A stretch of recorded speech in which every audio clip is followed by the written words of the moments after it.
All right, guys, I guess it's time to get it started. Welcome to another Aviation Industry Speaker Series. Today we have Bryan Quigley with us. And folks, thank you for him attending today, being with us today. Hope everybody's had a great competition week. We'll see where all the cards fall tomorrow at the award ceremony. And appreciate everybody's ability to be flexible this year with all the changing COVID protocols and what that's thrown us into. So without further ado, I'll introduce Andrew Ross, who will moderate today's event, and appreciate everybody's competition this week. Andrew? Thank you, Taylor, and welcome everybody. Again, I see we still got people joining us. I'll keep this brief. I want to give our esteemed guest of honor as much time in front of everybody as possible. Again, I hope you all had a wonderful week. Given the circumstances virtually, we still got to see a lot of you through the moderating the test and all that other stuff, and proctoring the test. So it still kind of felt good. If it makes everybody feel a little bit better, the weather in Wisconsin wasn't great. It's been windy, it's been rainy. We may not have had a great in-person competition. The NIFA front was in full swing, let's put it that way. So again, I will be monitoring the Q&A on Zoom. I will also be monitoring YouTube as well if you want to submit something that way, and I'll be monitoring the email. With that, I would like to introduce and extend my sincere appreciation to our Senior Vice President of Flight Ops, Captain Bryan Quigley. Captain Quigley, the floor is yours. Thank you. Thank you, Andrew. And I want to just start by thanking you and Taylor and Adam, who's in the background making this happen. Organizations like NIFA are thrive on volunteers that help support them. And one of the things I love about this organization is that it really binds us together as professional pilots and really inspires us. It brings us all together and gives us, a way to enjoy what this profession can be. So I have a little bit of experience. We had some interns at United who were participating in competitions, and it was fun to see them go out and do great things. Some of those interns have started for us here recently on the main line. I thought what I'd do is just give kind of a quick overview on what the world's been like in running an airline for the last 16 months. And then give you a little bit of perspective about my background and where I came from and how I got to the position I'm in. And then open up to questions and answers, if that's okay, Andrew. I know that Captain Mark Champion, who is our Managing Director of Flight Training, was with you this week. And Mark's a great representative of all professional pilots, and certainly for the United pilots. I think Mark talked a little bit about hiring and Aviate, so I won't spend a whole lot of time talking about that, although I'll answer any questions that anybody has if they want to present any of those questions. So in general, we've got about 12,500 pilots at United. Not all of them are actively flying right now. We're still at about 55% of our 2019 schedule. We've worked really hard to keep everybody in their positions at United. We've had really constructive collaborative agreements with ALPA, who is the labor union that represents our pilots. And I think that we've done a really good job of communicating transparently to the pilots about the current situation as we've navigated this terrible storm that nobody could have anticipated. I remember back in early January of 2020, our offices in Willis Tower, Sears Tower in downtown Chicago, and we're on the 23rd floor. And I typically like to get out of the office and go walk and talk to the team. And one of our teammates was monitoring what became the Johns Hopkins COVID map, if you've seen that. It's the heat map that was showing the distribution of cases. And he pointed to it, and I said, "What are you monitoring?" And he said, "This is going to be pretty big." And so we had awareness as early as the first week in January of 2020 about what this pandemic was going to look like. And then in late February, Scott Kirby, who is currently our CEO, he was the president at the time, started understanding what the impact was going to be, not only on our airline, but the industry, the world. And so we started putting plans in place to be able to weather the storm. And so it was really Scott's leadership in going to the White House to start petition for what became the CARES Act and the payroll support program that have allowed us to continue to operate as an airline, and quite frankly, every airline that has participated in that. And, you know, around the world, there's many airlines that still aren't flying because the demand isn't there. And so from a demand perspective, like 2 days ago, we had 250,000 customers flying on our airlines. And put that in perspective, this time of year, you know, we're getting ready to celebrate Memorial Day in about 10 days. This time of year, we would typically have about 550 to 600,000 customers flying on United. To also put that in perspective, on the 19th, there was 1.5 million passengers that checked in through a TSA screening point. In 2020, that was 230,000, but in 2019, that number was about 2.5 million. So as an industry, we're still not quite, we're a little bit better than half of what we were flying in 2019, and that's true at United too. We've been really trying to match our capacity with the demand, and that helps us, one, manage ticket prices, and two, ensuring that we're not spending tons of money to fly empty airplanes. And that's what the team's been focused on, and we've done a good job with that. The high this week for passengers, and it varies by day of week, you know, depending on what the business travelers are doing, was about 283,000 passengers, and that was on the 16th. And we do have employees who are traveling as well on space available pass benefits.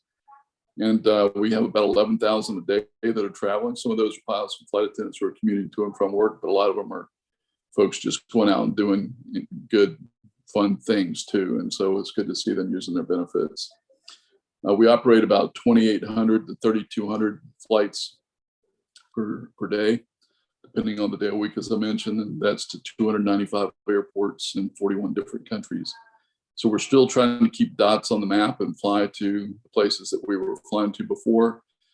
The COVID restrictions that countries have imposed have just been really difficult to manage on a daily basis because they've changed daily, and being able to stay on top of that and to be able to communicate to pilots and flight attendants about what those restrictions are have really put large demands on our team. And as we came through COVID, we made a decision to reduce our management staff by about 30%. So all of my team is working extremely hard. Even though we're not all in the office every day, we've figured out how to run an airline remotely, which probably isn't a good thing for an airline, but we've done what we've had to do to survive. You can imagine in a building like Willis Tower, where you have 5,000 people that work in that building alone at United, and everybody trying to get into an elevator and go up to their office. It's almost impossible. The city of Chicago just won't let us do it. So we've had to manage in other ways, and we've been creative and innovative, and we've done a good job of that. You may have read last Monday, it was in the news that we were going to increase our flying in July to increase our summer flying schedule. That was an article that is mainly focused on the domestic flying. International is still down about 45%, or will be down about 45% this summer. But the domestic operation will be back to about 80% of what it was in 2019. So we're going to add 214% over what we were flying last year. And that's about 400 flights a day domestically in the operation.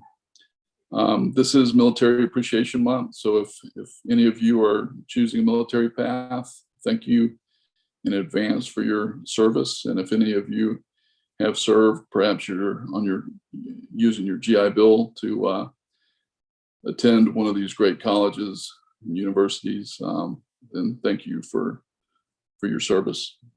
I think that's about it for an overview, Andrew. And I'm sure happy to talk more, but I think it's important also to get to questions and answers. I didn't, let me do this first though. I'll just kind of share with you kind of how I got to where I am. I grew up in the Southeast, pretty much all over the Southeast. My dad had been a Navy pilot back during Korea. He was shot down twice and says that flying just wasn't for him because he couldn't keep the plane in the air. So he's 89, he just celebrated his 89th birthday yesterday, and he's still kicking and doing great. But I grew up kind of hearing those stories. I never really thought that I was going to choose a flying path, but I was in college walking through the student union one day, and the Navy had a recruiting table up there, and one of the officers pointed at me and said, "Hey, what are you doing after college?" And I said, "I really don't have any idea." And he said, "Have you thought about joining the Navy?" And I took the brochure and came back the next day and signed up. And so I was, I think that was my sophomore year. And so I signed up for a program where I was supposed to go to officer candidate school during the summer months between my junior and senior year. And they had so much throughput at the time, they couldn't take the folks that were in this program. So I just went and worked like I typically did during the summer between college, and started right after I graduated from college. I flew P3s on the West Coast, and I've traveled around the world. I was fortunate enough to have been able to serve as commanding officer of the P3 squadron in Jacksonville. I was a reservist at the time. I had spent about 10 years on active duty and 20 years in the reserve. And then I finished my Navy career as a senior staff officer on a joint and combined NATO staff. That means that there were all the U.S. services were represented, and then it was a multi-nation staff, so it was joint and combined. I came to United in May of 1995. I actually thought that I was going to go work for another airline, but they started furloughing the day I was supposed to go to class. So I spent about 3 years flying for U.S. Customs doing counter-narcotics work down in Central and South America along the U.S. border, and then came to United in May of 95. And I was still in the reserve, went through September 11th and all those demands. I was the XO of the squadron at the time, and then became the CO of the squadron. And the op tempo became, really difficult to manage. So I wasn't doing a whole lot of United flying at the time. I was mainly focused on the Navy until I left the squadron. And that kind of, that shaped, that experience in the Navy shaped me for, to be who I am, I think. I can remember being 23 years old as an aircraft commander with a crew of 12, and sophisticated weapon systems, out tracking Russian submarines at the time, and just doing crazy things that I just, I can't believe we were doing. And I was 23 years old and in charge of this group of people. Luckily, I had a very senior chief petty officer, flight engineer sitting between me and the other pilot. He would smack us if we would do something silly, but had good leadership there. I didn't really do a whole lot of management work at United because I was doing all the Navy stuff, but we merged with Continental in about 10 years ago. And I was asked to come in and do some risk assessment work because they knew I had done a lot of that in the Navy, and then help with the integration. So I had a series of jobs, and I've just been fortunate to have been selected to these roles that I've been in at United. I've been the chief pilot for the airline on the certificate. I'm currently the director of operations for the certificate.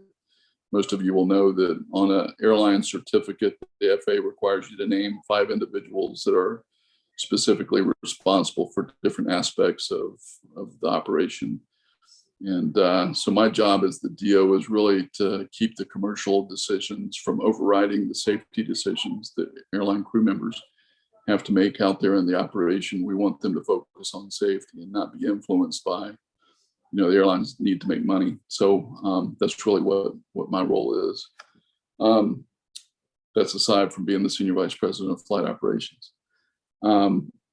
It's it's been a unique career. Probably one of the most interesting positions I've had is to be the vice president of our San Francisco hub.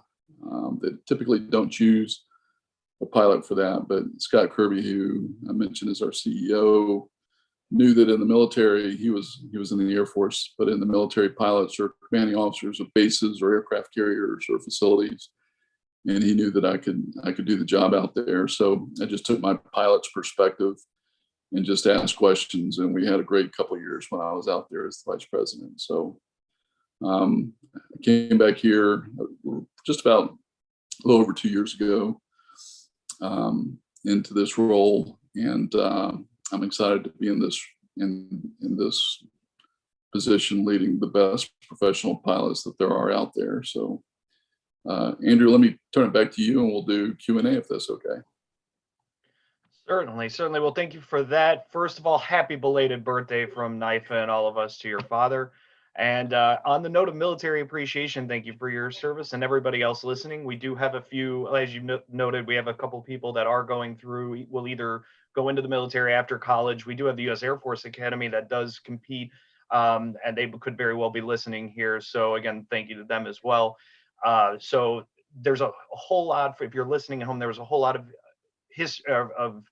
I would say, viewpoints on the industry and how to go about making your way through the industry. So please keep those questions rolling in for Captain Quigley. I'm going to do my best to sort through looking at a couple different screens, finding them. So with that, Captain Quigley, I got the first question for you. And let's go with leading an airline the size of United must require a lot of planning and coordination. So how many support staff do you oversee to ensure the flight operation inside of United runs smoothly? Yeah, it's interesting. We're a large division. The budget, our budget is $4.9 billion that I'm responsible for. And I'm responsible for the training and standardization, scheduling of all of our pilots. But we have a really pretty small support staff to be able to handle that. We've got 9 pilot bases throughout the world, including Guam. And so each of those pilot bases will have a chief pilot and then a pretty small support staff, which is typically an assistant chief pilot, a flight manager. Assistant chief pilot will typically be a captain. The flight manager will typically be a first officer. And then they've got a small cadre of support staff that work for them to handle everything that pilots need as they pass through the pilot bases. At the Flight Training Center, we have flight training and flight standards. And I know that Mark spoke to you, but we have about I guess probably 800 people out there that are instructors, evaluators, and management staff who help us train the 12,500 pilots that we have. Each of our pilots will go through a continuous qualification program. Every 9 months, they'll either do a line-oriented evaluation or they'll do a maneuver evaluation.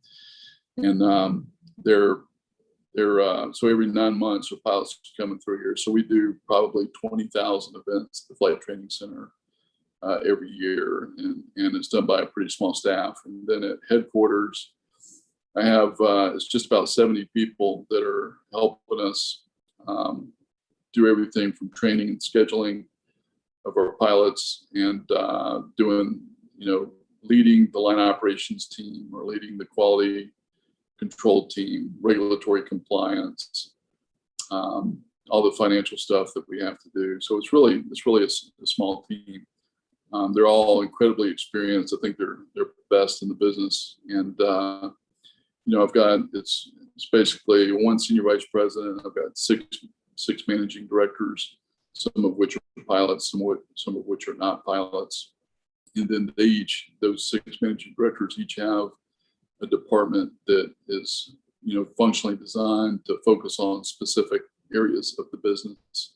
Set up similar to the way the military is. We have an ops organization, an admin organization, which is really the chief pilot's office. We've got training and standards.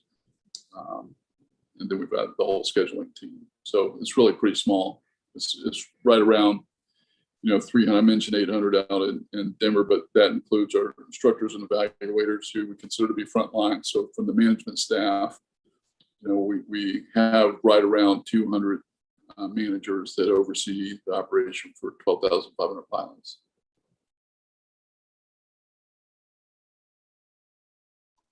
I was shuffling back, couldn't get my mute on. Thank you for that. That was insightful. My next question, and this is, I want to go back into your Navy service real fast, and you kind of alluded to it in your rundown of your career path, but what is the most memorable memory from your naval experience? Yeah, I think, the culmination of my flying career in the Navy was being the commanding officer of the squadron, and it was during a really difficult time for the country, and certainly being in the military. And I was kind of on the front end of all the buildup to the wars in Afghanistan and Iraq. We had, I was sending squadron mates, around the world who were out supporting the mission. And it was being in a situation where you're leading a team, that may not have ever really thought about the reality of having to deploy and being away from your family as a reservist. And it's just kind of natural now, but we hadn't been in a position prior to September 11th, to cause reservists to go out and deploy to the extent that we're doing it now, and that we've done it over the last 20 years. So the most, probably the biggest position I ever held in the military was being the commanding officer of that squadron. I had 365 officers and enlisted personnel, and 9 aircraft that were deployed around the world, and just a great team of professional military people who were really focused at getting the job done. And so that was the culmination of my career. But as I mentioned, it started. I went through flight school at the normal pace, but then I once I got into the Navy, I moved quickly from being a co-pilot to being the aircraft commander on the plane. And I just to be in a position where I was making decisions and leading this. And P3s typically operate in a fashion where they're remote. They're off, in places like, Masiro, Oman, or Mogadishu, Somalia, or Berbera, Somalia, or Djibouti. And as the aircraft commander, you're making all the decisions. You get the mission tasking, but it's really up to you to get it done. And so being in a position at such a young age to go out and do that type of thing was truly amazing for me. Sounds absolutely incredible. But we do have a question that came in live from Blake Anthem. It seems that every position in aviation has different duties and obligations each day. Does your job fit that description? What would your average day look like?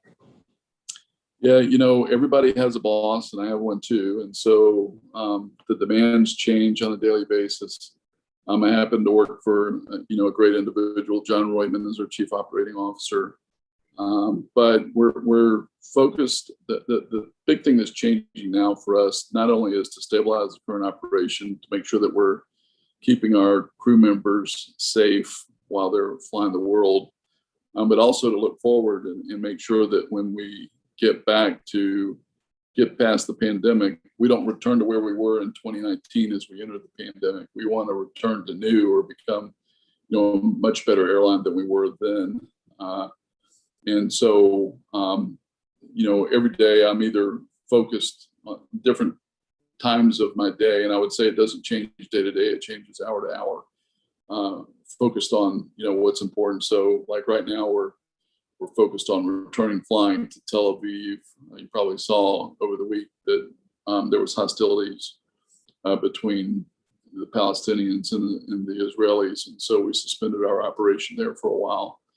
And we're going to return tonight on our first flight from Newark now that there's a ceasefire. But we've had to make decisions about the operation, whether it was in China early on in the pandemic, We've had, issues in some of the European countries.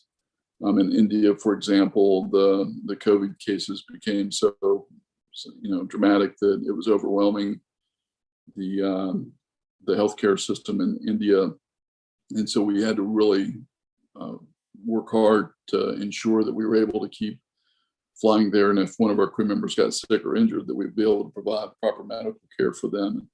We work with third-party companies who are really good at this type of stuff, but just working on extraction plans. If we had to bring crew members out, which we've had to do, we didn't want them to be, sick in a country and be away from their families and all of that type of stuff. So, every day is something different. Not only the leadership aspects of leading a team, but to make sure that we're asking the right questions, about the operation. Are we doing the right thing? Using our safety risk assessment model, not only for things that it applies to flying the airplanes, but also things like layovers. Right now in Taipei, we've had to not lay over. We've had to change the operation so that we're doing turns out of Guam and Narita, because we didn't want to expose our crews to really difficult situations at the hotel there in Taipei. So, every day is something new. Every hour is something new. That's why doing this type of thing, Andrew, is so fun for me, because I get to spend, roughly an hour talking about something other than trying to figure out really complicated problems. And it's not really my task to figure those problems out. I have a great team that does that, but I have to ask the right questions and lead them and give them the resources that they need to be able to do that for our pilots and our customers. That's great. That actually brings me to another question. It's kind of an interesting segue. You had a chance to go, and I don't really know what the timeline is on this, but you had a chance to go through the Kellogg School of Business, their Executive Scholar Program through Northwestern, a world-renowned program. How was that, and what led you to that opportunity? Yeah, it was a great experience. I think probably the most value I got from that is being connected with, everybody in the cohort. I didn't get an MBA. I went through this executive scholar program that you mentioned. And the reason why I didn't go for the executive MBA was because I didn't think I needed some aspects of an MBA. At my senior level, I was already, probably well past the time that I should have gotten an MBA. I would have loved to have gone and gotten an MBA. The opportunity just didn't present itself because I was doing kind of two jobs with the Navy and United. But I found myself in a position where I was the managing director of operations for flight operations. And one of the roles that I had in that position was not only like current contingency and emergency operations, but I was also responsible for acquiring all the comm, nav, and surveillance equipment that are outfitted in our airplanes. And we were buying close to $200 million a year in new technology for our flight decks for our pilots to use. And in doing so, I found that I wasn't completely comfortable with big data and with finance the way that I felt like I should be.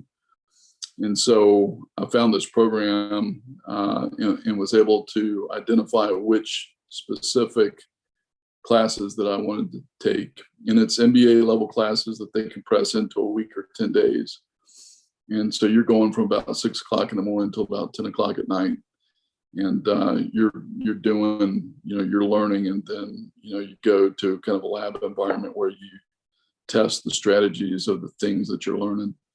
And so it was a really quick way for me to get up to speed on some really complicated, complex issues that we were dealing with at United. And it's interesting. There was probably 30 people in my class. Most of them were in sales of some sort, but I was the airline guy. Another guy was kind of the Moneyball person for the Cubs. And you would think that people would want to talk about sales and marketing types of things, that they were there to learn. People only wanted to talk about airline operations and baseball statistics. So it was fun. Excellent. That's a really great part about being in the being in aviation in general. No matter what, there could be a lawyer, doctor, and the pilot in the room, and they're going to skip over and go, "Oh wow, you fly airplanes? You're in the airlines? Wow, that's interesting." So yeah, that's a fun piece. Two questions that are coming in live. One's from Mark. What are some of the exciting things about where United is headed in the next decade or two? Yeah, I think Mark Champion spoke a little bit about Aviate, but I won't miss the opportunity to talk about it as well. Aviate is a pathway to come from zero time if you don't have any time, excuse me, or if you're kind of in the journey, like most of the people that are listening in are already established in the journey. How could you come to United and be a professional pilot for us? What Aviate gives us the opportunity to do is to provide a path for anywhere, in that. And I think Mark probably showed what we call the jet stream chart, which is a big arrow with all the entry points. But if you're, if somebody's in high school or at a university that doesn't, most of the audience, I suspect, is at a university that has a great flight program. And I didn't have the benefit of that where I went to school, and a lot of other people don't either. We have partnerships with many of those universities, but we also have entry paths at different points, whether you're a CFI or you're past the CFI point and you want to get time building or experience, or through our Aviate Academy, which we purchased last year and we're standing up now. There was a lot of discussion, and even Tucker Carlson commented on the Aviate Academy, and quite frankly, he was wrong because he didn't understand what he was talking about. But what we've decided to do is, there's a huge demand for pilots out there, and everybody on this call should listen to this point. There's a lot more demand than there is supply, and so pretty much anybody, I think, that wants to be a professional pilot is going to have that opportunity in some form or another. And we think that our needs alone, I'm not going to give specifics on how many pilots that we'll hire because I would be wrong. Something will change. We'll either need more or less than what I would tell you. But we're gonna hire a lot. I mean, at one point this coming summer, we're going to hire 190 in 1 month. Now that won't last, but that's how much we're going to hire. Our CEO has told us that he wants to grow the airline. We'll need to purchase new airplanes. We've ordered, we've brought early, we've moved up some orders and agreed to purchase some new Boeing MAX aircraft. So it's going to be exciting where we go. One of the things that I want to do is to create an experience similar to what I had in college. I didn't know what I wanted to do, and I think there's a lot of people that aren't where this crowd is and know what they want to do. I think there's a lot of people in colleges and universities that are out there that need somebody standing at a recruiting table and say, "Hey, what are you doing after college?"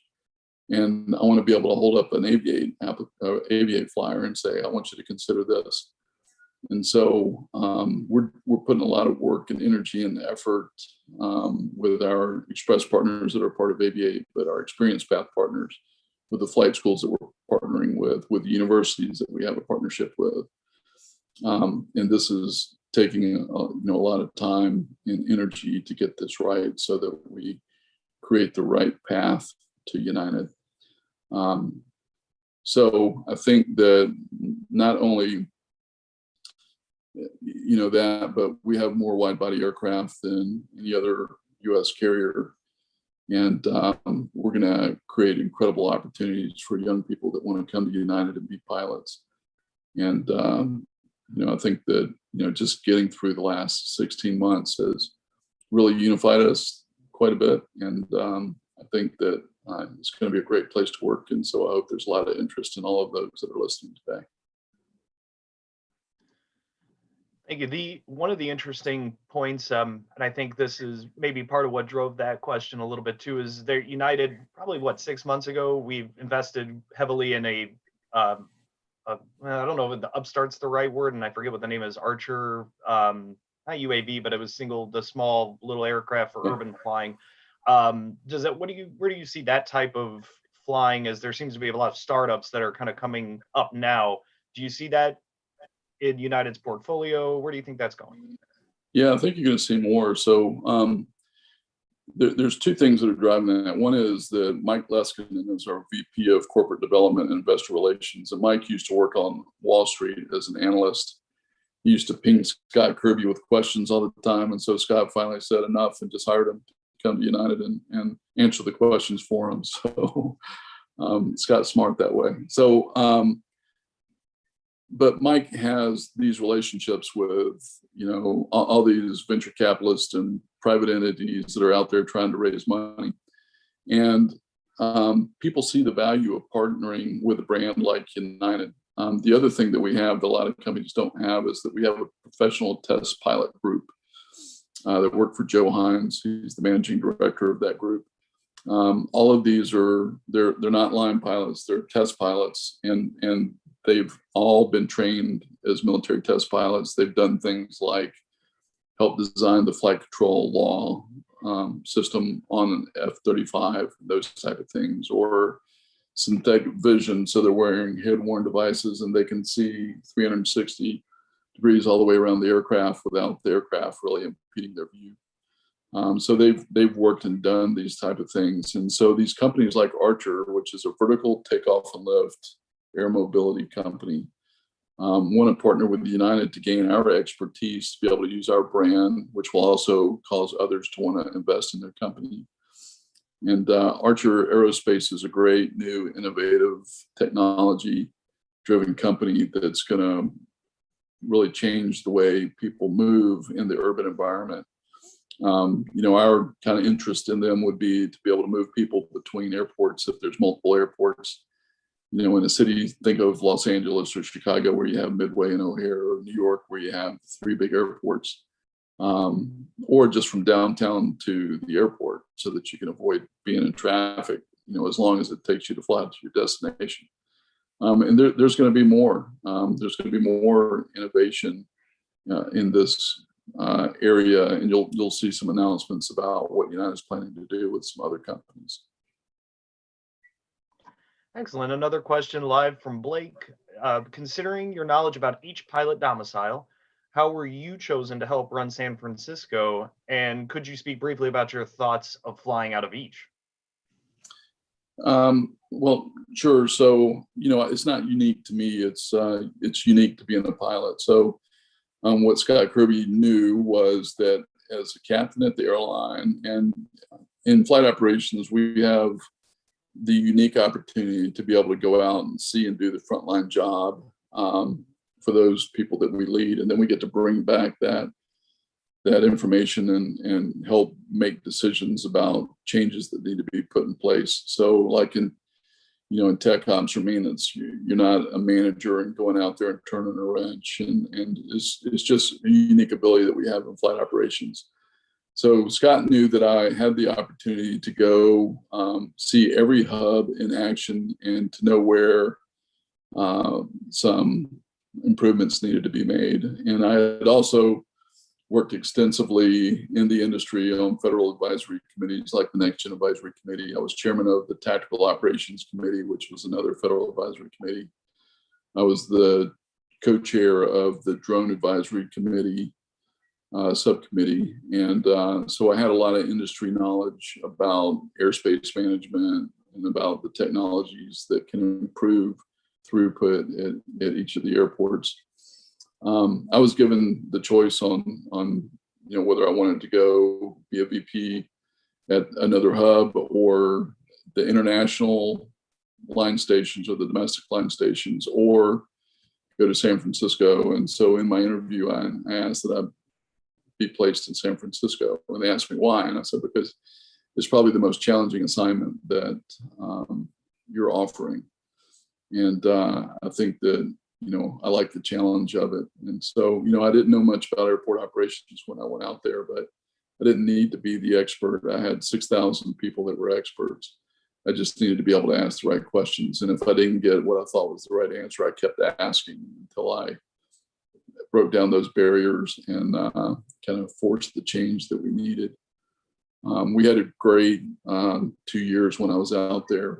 We were doing 9 departures per gate. So at an airline, you want to be able to use your big capital assets, maximize utilization of those assets so that you'll lower cost. And so that means we want to fly our airplanes as many hours in the day as we can, or to have as many departures per gate as we can. And so we had the highest departure per gate of any of our stations at United. And there's only one other airline company that was even close to what we were doing in San Francisco.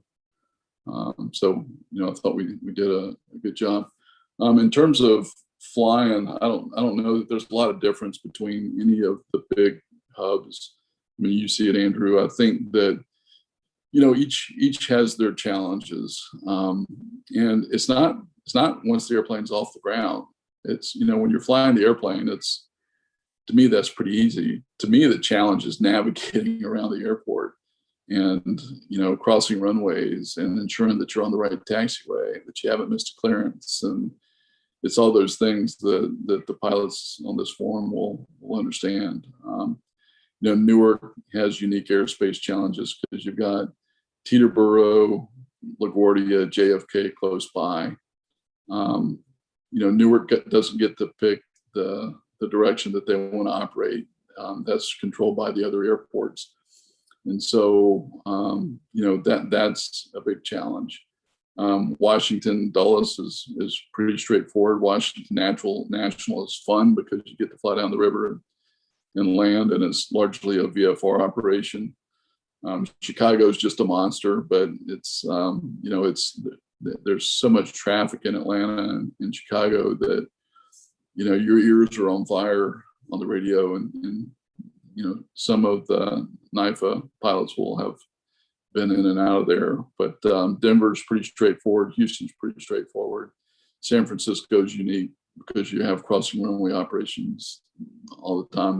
They're landing, typically on the 28s, and then they're departing on the 1s, and it's just an interesting operation out there.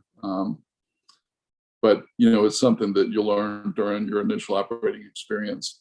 And I can remember on my very first flight at United, I landed in Chicago, and I'm fumbling around to try to find the ground frequency, as we're departing the runway, and the LCA just looked at me and laughed. He was like, "It's always 121.9 here." So, that was back then. But all that's, you'll figure it out. I don't think that each hub has its own challenge. Definitely agree. We're how about one more question? Does that sound Sure. good? I've got a little time. If you want me to stay on a little bit longer, I can stay on to the top of the hour. Okay, great. Thank you. Then I've got at least 2 questions. One that came in through YouTube, and this is going to backtrack a little bit and apologize. I'm going to speak away from this camera for a second. I just want to make sure I capture it right. What makes Aviate better than other airline pathway programs? Yeah, I don't want to really compare our program to what Delta and American and JetBlue are doing, because each have value, and they're all great companies. And I think that, so let me just speak about, I think, what are the benefits of Aviate. For one, you can enter the Aviate program at multiple points, whether it's 0 time, whether it's, after you've got your commercial certificate and CFI, or after you have your ATP. You can be a student pilot, you can be a CFI, you can be building time, or you can come to one of our express operators. The beauty of it is that once you interview and get accepted into the Aviate program, you just go through the pathway until you're ready to come to United, and then you become a United pilot.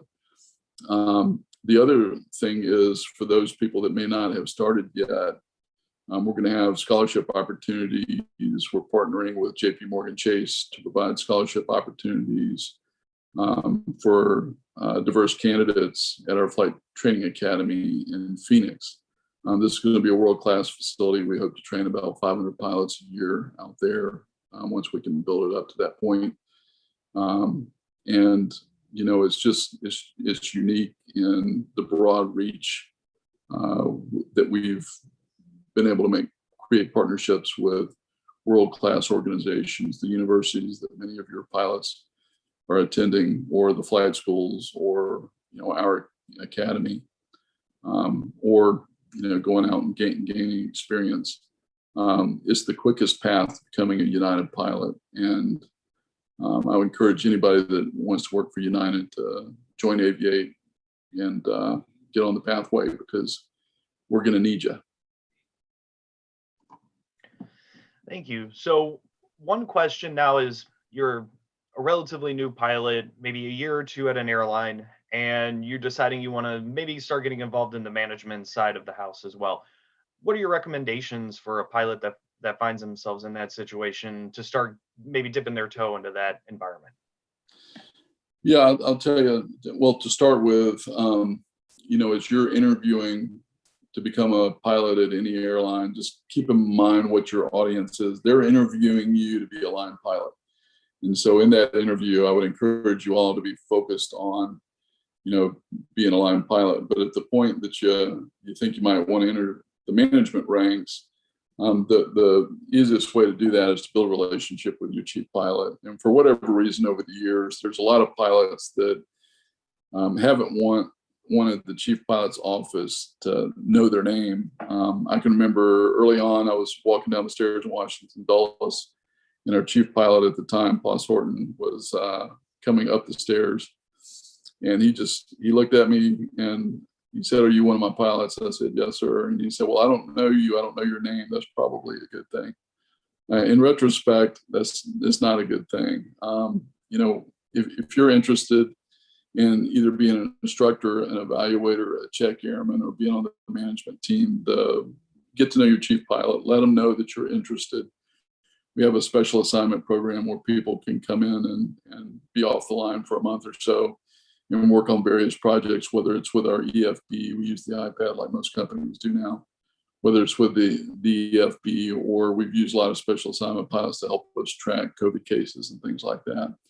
You build a good reputation when you're doing that. Also, we look at, we have a great partnership with our union, and we have a lot of folks. I was the ALPA vice chair of the safety committee before I joined the management ranks. So there's a lot of good collaboration that occurs. So if you're interested in ALPA positions too, that's also a good way. Thank you. And I think for the final question here is, and then we'll start our closing remarks here. What's the most useful piece of advice you give your direct reports and new managers and that can go up and down the chain? Yeah, this is true not just at United, it's true in every other position that I've held, but I find that the people that are most successful are the ones that understand that, being the best at your job, doing your job better than anybody else has done, really is the way to succeed. And that might sound so simple, but what I find is a lot of people are focused on everybody else's job. They're not focused on their own task. And they're typically complaining about the way somebody else is handling themselves or doing their job. And, they're not really focused on what they need to be doing. The other thing is to be able to communicate and to be able to prioritize, to be able to communicate up and down the chain of command, and then to be able to ensure that you're meeting your boss's objectives and to prioritize what needs to get done. I mean, literally, today I will not get done everything that needs to be done today. So I have to prioritize and figure out, what's the most important, what's the closest alligator to the boat. And, to be able to prioritize like that and then to be able to delegate if I don't have time to get something done. You have to be able to communicate extremely well and to give really clear direction. I think all those are important attributes that every leader needs to learn. Thank you. And I Mark, Captain Champion even said something similar with the communication component as being vital. It's one of those high highly overlooked soft skills that carries no matter what. And that's what CRM is built on, is communication in general. So it's good at all levels, really. Thank you for that. Do you have any final closing remarks that you'd like to give? Well, I just, thanks to NIFA, the organization, and to all of you that are volunteering to support this organization. And, it brings a lot of, I'll call them college athletes together. You're all smart people, but just the competitions that you do and the way that you get that done is it's fun and energizing and good to see. If I could encourage those that are listening to find something like this to volunteer for, it'll keep your brain straight and focused on the right things, the right fundamental things in life that are important. And giving back to the profession is a good way to do this. And so, Andrew, I'm proud of what you're doing to support it. Even now that you've been at United a while, you still continue to support this organization, and I'm happy to see that. So thanks for letting me be a part of this. And I hope that the competition went well. It'll be interesting to see who tomorrow when you do the celebration, to see who won. Yeah, thank you for that. I think that actually segues perfectly into what I was going to say to everyone listening, is the recording will be up on YouTube once Zoom processes it in the background. The award ceremony tomorrow evening, afternoon time frame. Please be there. We'll all be there to present the awards, and we're excited to see how that all turned out. Again, a big thank you to Captain Quigley for taking time on a Friday afternoon to be with us and speak with us. We hope you all have a great rest of your competition day and a half, I guess, is all that's left of this, and a great weekend. And we will see you next month. And the next speaker will be announced here in the coming week. Y'all take care. Thank you again, Captain Quigley.